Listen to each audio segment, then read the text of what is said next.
Rights. This week, the Senate will have an opportunity to engage in a momentous and urgent debate, protecting the right to vote in free and fair elections. Later this evening, I'll begin the process for the Senate to consider the Freedom to Vote Act, a powerful new bill designed to fortify our democracy, protect the vote, and renew the American people's trust in our elections. After I file cloture tonight on the motions to proceed, members can expect the vote to take place on Wednesday. The Freedom to Vote Act is a balanced, effective, and common-sense bill. It sets basic standards for all Americans to vote safely and securely while protecting elections from subversion. It fights back against the power of big money and ends partisan gerrymandering while respecting the role of states in carrying out elections. The bill represents the first time every single Senate Democrat has united on voting rights legislation. It's a strong bill. It advances election reforms proven to work in red, blue, and purple states across the country.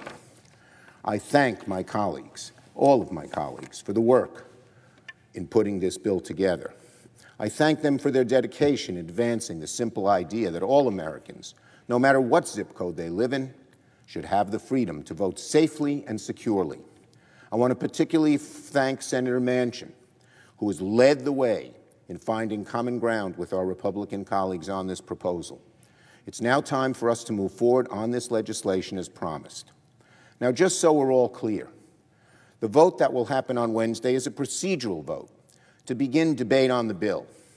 Voting yes does not mean signing on any policy or bill text.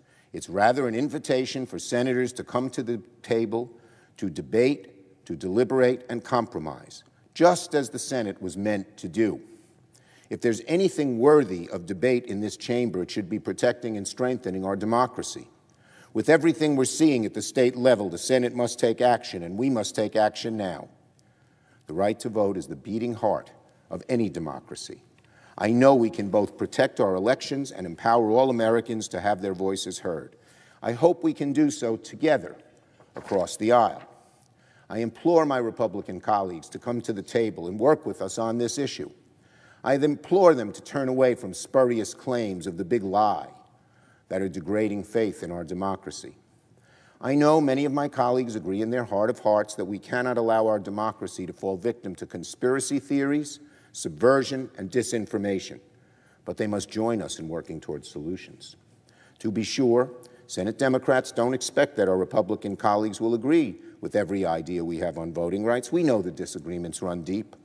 But in this chamber, senators should not run away from debating the things we disagree about. If our Republican colleagues have good ideas, we're ready to work in good faith to listen to them, to consider them, and if they're aligned with the goals of this bill, to include them in the final text.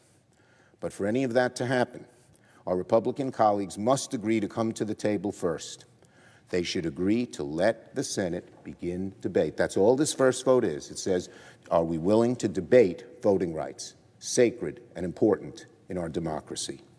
It is not acceptable to simply turn away from debating voting rights, to act as if the Congress has no role to play in the defense of free and fair elections, and simply pretend like there's nothing malicious afoot at the state level. No, inaction is not an option. The clock is ticking. The clock is ticking for this chamber to do something to protect our democracy before these dangerous laws take root for the next election. The Senate can rise to the task if given the chance, but it must be allowed to begin its work first. Republicans later this week will have a chance to go on record and show if they believe that protecting our democracy is worthy of this chamber's attention. Finally, a quick BBB update.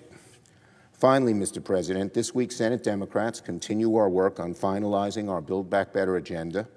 Congress right now has the best chance in years to make meaningful investments to help American families climb up to the middle class and stay in the middle class.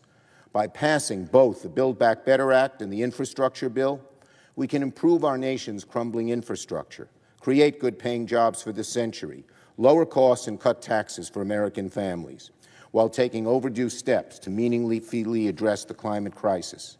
It's a difficult task, but we're committed to getting it done.